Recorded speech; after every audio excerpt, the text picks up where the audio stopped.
Campos, quem tá gravando, só família, tudo bem com vocês? Aqui é o Motociclista Investidor, mais um vídeo, mais um resumo da carteira do canal. Resumo referente ao mês de março de 2024. E a gente chegou praticamente em 36 mil reais na carteira do canal, olha só que maravilha. A gente aportou 600 reais, foi feito um aporte de 600 reais na carteira, aporte padrão, por enquanto. Nossa, meu Deus do céu, que o sol me cegou. Só me cegou. Esse óculos no capacete é muito útil. Vou cuidar aqui que dependendo do trajeto que eu for fazer, o sol vai ficar nos meus olhos, me atrapalhando. Então, família, mais um resumo da carteira do canal. Ainda estamos em 600 reais por mês no aporte. Peço que vocês aguardem um pouquinho antes de eu aumentar. Eu vou esperar aí mais uns 3 meses mais ou menos. Tem algumas coisas, algumas mudanças, e depois dessas mudanças eu vou conseguir aportar um pouco mais e dar uma acelerada no desenvolvimento da carteira. Lembrando que quando a carteira chegar no valor da minha moto, da CBR, a tabela FIP, quando isso acontecer, eu vou ser obrigado a colocar um escapamento esportivo na moto. Posso colocar um pouco antes, mas quando isso acontecer, não vou ter mais escolha, vou ter que trocar. Esse é o desafio aqui que foi proposto.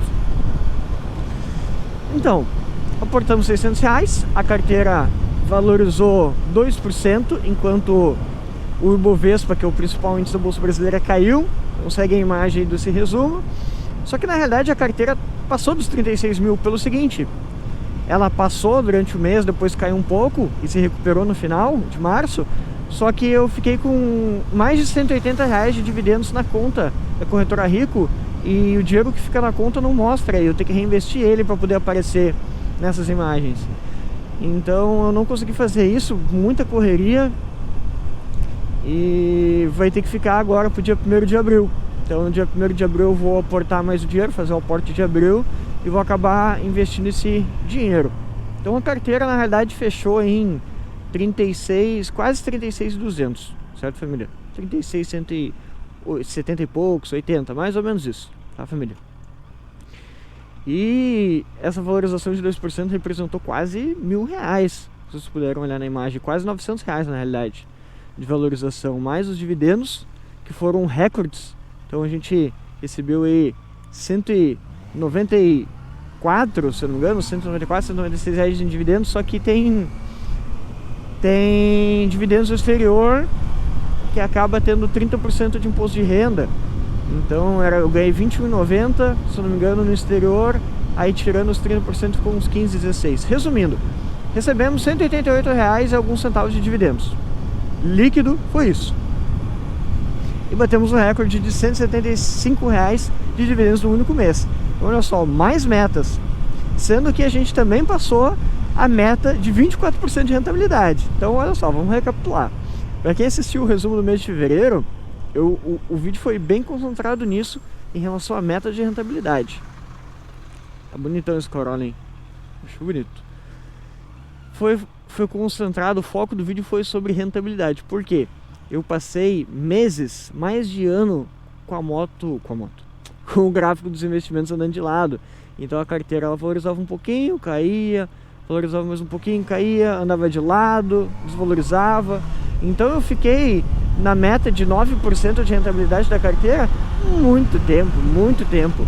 Ela batia 10, depois da meta de 9%, a meta era de 12%. Ela batia em 10, caía, chegou próxima de 0%, depois valorizava, e assim ia oscilando. Isso demorou vários meses, porque a minha carteira não oscila tanto. Mas nesses meses a carteira não passava de 10, não passava. E agora a gente bateu a meta de 24%. Isso tem muito a ver com... Isso aí acaba englobando todo o conteúdo que eu venho falando para vocês ao longo dos meses. A gente está no mês número 33 da carteira do canal. Então isso acaba pegando um pouco de cada vídeo que eu tenho feito para vocês, explicando o momento econômico que a gente se encontra, questão da taxa de juros, tudo isso tem relação. E agora a taxa de juros está caindo. Isso também é outro ponto aqui do vídeo. A taxa de juros caiu mais uma vez para 10,75. Taxa de juros. Se não me engano foi isso, 10,75. E já estamos falando que na próxima reunião do Banco Central, daqui 45 dias depois que foi anunciado, na realidade, a queda da taxa de juros, então vamos botar aí uns 40 dias, não lembro exatamente quanto tempo falta, já falaram que vai cair de novo. Então, para quanto vai cair? Se vai cair para 10,25, para 10, para... não sei para quanto vai cair, quanto que eles vão diminuir. Mas a tendência ainda é de queda da taxa Selic por uma questão de que a inflação está sendo controlada. Apesar de que eu tenho um pé atrás sobre essa inflação controlada. Acredito que estão sendo usados alguns meios, não digo para mascarar assim, mas a gente não está tendo a real noção do quanto está tendo de inflação. Pelo menos é a visão que eu tenho no momento. Tanto é que a gente tem visto muitos produtos diminuírem, até já comentei isso em outros vídeos, e diminuírem de tamanho em vez de estarem aumentando o preço, ou até aumentou um pouco o preço, mas eles diminuíram o tamanho para não ter que estar aumentando tanto. E isso acaba afetando os índices. Então, família, por isso que eu ainda estou mantendo uma porcentagem relevante na renda fixa. Não estou diminuindo muito mais e pretendo continuar assim. Vamos lá. Antes de eu falar de um assunto que eu acabei não falando no vídeo de fevereiro e deixei para o vídeo de março, eu quero pedir para vocês se inscreverem, deixarem o like de vocês, mandarem esse vídeo para algum amigo de vocês, algum amigo, alguma amiga que tem que aprender a investir. A gente começou a investir com R$300, agora estamos com 36 mil, já temos o dinheiro suficiente para comprar uma R3 0 km, daqui a pouco a gente está chegando na tabela FIP da CBR, e depois no dinheiro suficiente para comprar uma CBR 0, e assim a gente vai subindo, família. Assim a gente vai indo, ganhando dividendos suficientes para bancar gasolina da moto, daqui a pouco manutenção, seguro, e assim vai indo. E com o tempo a gente vai crescendo, vai ter resultado, e também daqui a pouco trocamos de moto. Muito fiquei nessas paradas aqui de ônibus, muito fiquei por aqui, nessa rua, a famosa Borges. Então, faz um tempinho que eu não passo por aqui, vamos ver o que mudou. Então, família, depois desse pedido eu quero dizer para vocês, conversar um pouquinho sobre um assunto que é bem relevante e que muita gente gosta de conversar, quer saber, tem curiosidade, que é o Bitcoin. Muito dessa alta que eu tive agora também tem a ver com o Bitcoin, não são só as ações dos fundos imobiliários que estão valorizando, o Bitcoin também. E por que o Bitcoin está valorizando? Tem uma série de motivos. A gente pode fazer vídeos mais detalhados sobre cada um, e na verdade vários vídeos. Mas o halving é um dos motivos. O que é o halving? Para quem minera Bitcoin e prepara lá os computadores com as placas de vídeo, não sei se alguém já é familiar com isso, tem que usar uma grande força computacional para resolver alguns problemas, e esses problemas acabam gerando aí a mineração do Bitcoin. Os mineradores, eles acabam ganhando Bitcoin de recompensa. E para não transformar, para que esses Bitcoins não sejam minerados todos de uma vez, porque existe um limite, tá? Para quem não sabe, vão existir apenas 21 milhões de Bitcoins no mundo. Não vão existir mais. Isso está configurado no código fonte do Bitcoin. Então não vai ter mais que isso. Não é uma moeda inflacionária, por isso que ela é deflacionária. Diferente do real, quando o governo quiser, ele pode emitir mais dinheiro. E para gastar, para fazer qualquer coisa, para dar auxílio, enfim, qualquer coisa que ele quiser, ele pode gerar mais dinheiro. Só que se tem mais dinheiro no mercado, ele passa a valer menos. Por isso é um dos motivos pelo qual as coisas começam a ficar mais caras. Cada vez que o governo imprime mais dinheiro, as coisas ficam mais caras, porque a gente precisa de uma quantidade maior de dinheiro para fazer a compra. E com o Bitcoin, como ele tem um limite de 21 milhões e não vai ter mais que isso, o Bitcoin começa a valorizar ao longo do tempo, e a gente precisa de menos Bitcoin para poder comprar as coisas. É o contrário. E aí, para não minerar tudo de uma vez, como é que foi feito no código? A cada 4 anos, mais ou menos, acontece o halving. Na realidade, é uma quantidade de X de bloco minerado que acontece o halving. E aí isso é em média aí 4 anos e alguns dias, mais ou menos. Quando isso acontece, a recompensa dos mineradores, ela cai pela metade. Então, para quem está minerando, depois do halving agora vai passar a receber metade da recompensa. E isso faz com que demore mais tempo para a gente chegar nos 21 milhões. Que a princípio vamos chegar só em 2140 mais ou menos. Então a gente vai passar aí praticamente a vida toda vendo o Bitcoin sendo minerado. Claro que cada vez mais vai diminuir a recompensa. E o que isso tem a ver para nós, né? Qual que é a vantagem de saber sobre isso, sendo que a gente não minera? Eu não minero Bitcoin. Eu invisto, mas eu não minero. A questão é a seguinte. Eu vou colocar uma imagem aqui para vocês. Sempre antes do halving e depois do halving, a gente tá, acho que menos de 30 dias do halving. Eu não lembro exatamente quando que é. Não sei se agora já é em abril. Acho que já é agora em abril, tá? A gente tem grandes oscilações, seja de desvalorização ou valorização. E aí a imagem que eu quero colocar aqui para vocês, para o editor colocar, é mostrar que depois cada halving que a gente teve, o Bitcoin se multiplicou de forma absurda. E a gente não sabe o que vai acontecer, qual que é o comportamento dele agora. Então não tem como a gente saber o quanto ele vai valorizar, mas todas as outras vezes valorizou. Pode até desvalorizar, mas tudo indica que valorize. E assim, isso que é interessante nos investimentos.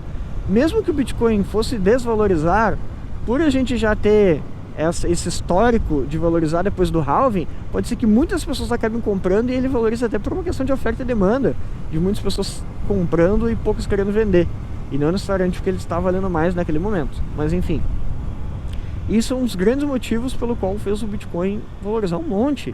Eu comprei, só para vocês terem uma noção, eu compartilhei no Instagram, compartilhei aqui, acho que foi 2022, final de 2022, eu comprei Bitcoin a 86 mil reais.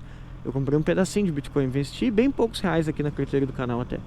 Por quê? Porque eu já estava com uma exposição acima do que eu queria do Bitcoin, então eu comprei só um pouquinho.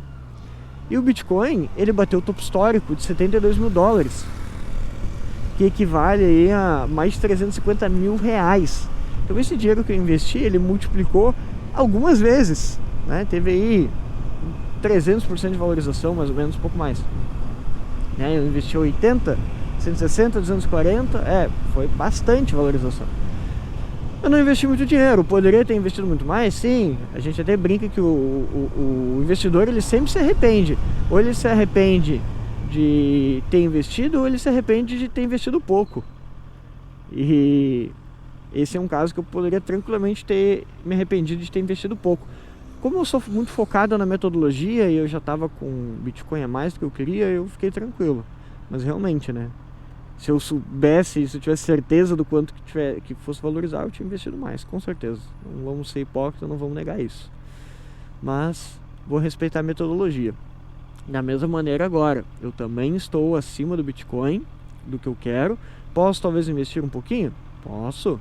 Mas eu já vou focar em diminuir essa exposição, focando em outros ativos, aportando mais. Por causa de uma questão de gerenciamento de risco, família. É um gerenciamento de risco. Depois que passou, que valorizou, é muito fácil falar. Muito fácil falar porque já passou, a gente já conhece o gráfico. Agora, quando a gente não sabe o que vai acontecer no futuro, aí que é o problema. Aí que a gente diferencia investidores e especuladores. Então, isso faz muita diferença. E o mais importante não é a gente ter a maior rentabilidade, sim a gente ficar vivo ao longo do tempo. Não adianta pegar uma pessoa que tem uma rentabilidade maior do que a carteira aqui do canal, mas a qualquer momento ele pode vir a zero ou próximo a zero e acabar perdendo tudo. Não compensa, família. O objetivo é ficar vivo por mais tempo. Então esse é um dos objetivos aí que fez o Bitcoin valorizar horrores, como também a aprovação do ETF da BlackRock. Não foi em março que isso aconteceu, já faz um tempo, foi em janeiro que teve essa aprovação. E aí desde então a gente tem visto boas valorizações do Bitcoin. Então, se a maior gestora do mundo colocou um ETF, que seria um conjunto aí, um pacote de investimento em criptomoedas, digamos assim, que a gente possa investir, isso acaba gerando não só uma atratividade para o tipo de investimento, mas bilhões de dólares foram injetados nas criptomoedas por causa disso, né? Foram injetados, que eu digo, foram negociados, né? Aumentou o volume de negociação, um volume muito grande.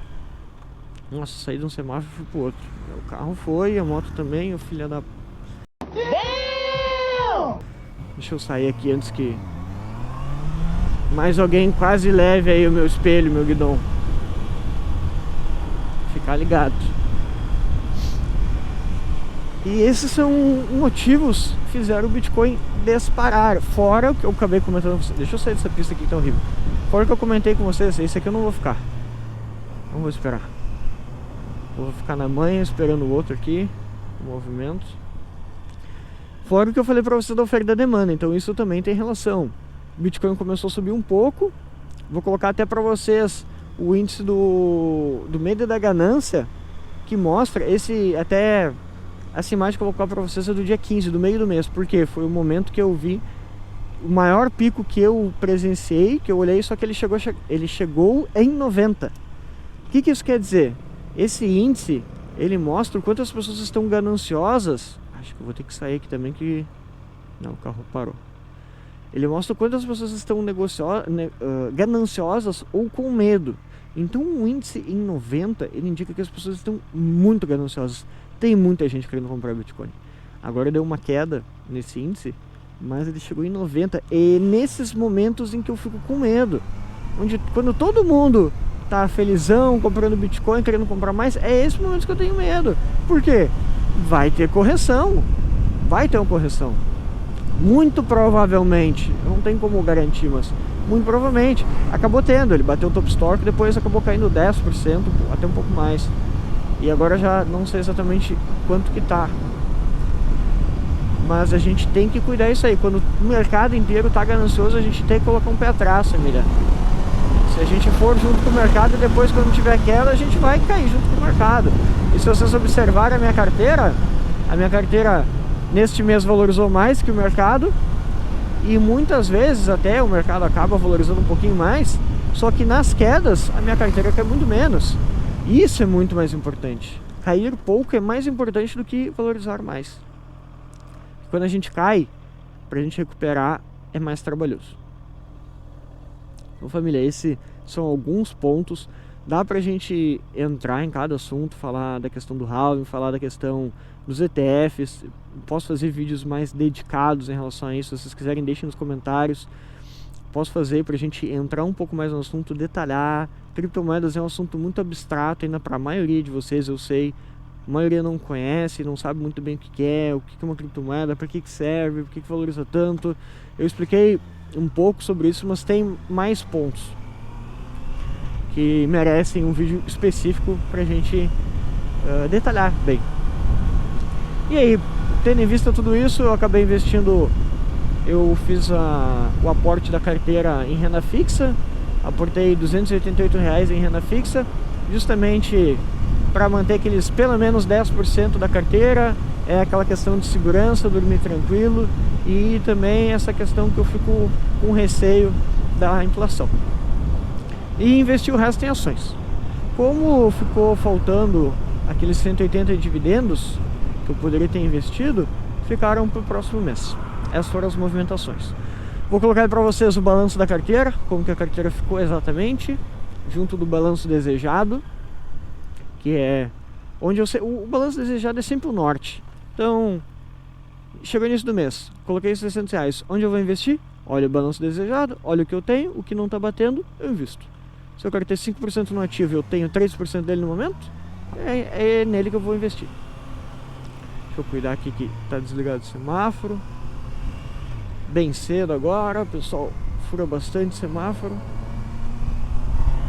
Quero colocar para vocês também a rentabilidade total. Então observem que a carteira está bem acima do Ibovespa, por causa dessa estratégia de focar em cair menos e estar bem diversificado, família. A diversificação é o almoço grátis dos investimentos. E também quero colocar o extrato para vocês olharem aí as movimentações, os dividendos recebidos, juros do seu capital próprio, tudo que vocês quiserem. Se vocês quiserem fazer uma auditoria na carteira do canal, sintam-se à vontade. Podem olhar, aí tem todos os registros. E é isso, família, vamos para mais um mês. Vamos iniciar o mês de abril. Espero que a gente bata mais uma meta. 2 meses seguidos batendo 2 metas, isso aí é muito bom, pessoal. Eu acabei não mencionando, mas durante o vídeo vou pedir pro meu editor colocar a imagem das metas aí para vocês também. E cada medalhinha significa uma meta conquistada. E é muito bom quando a gente conquista elas. Muito bom mesmo. Espero que vocês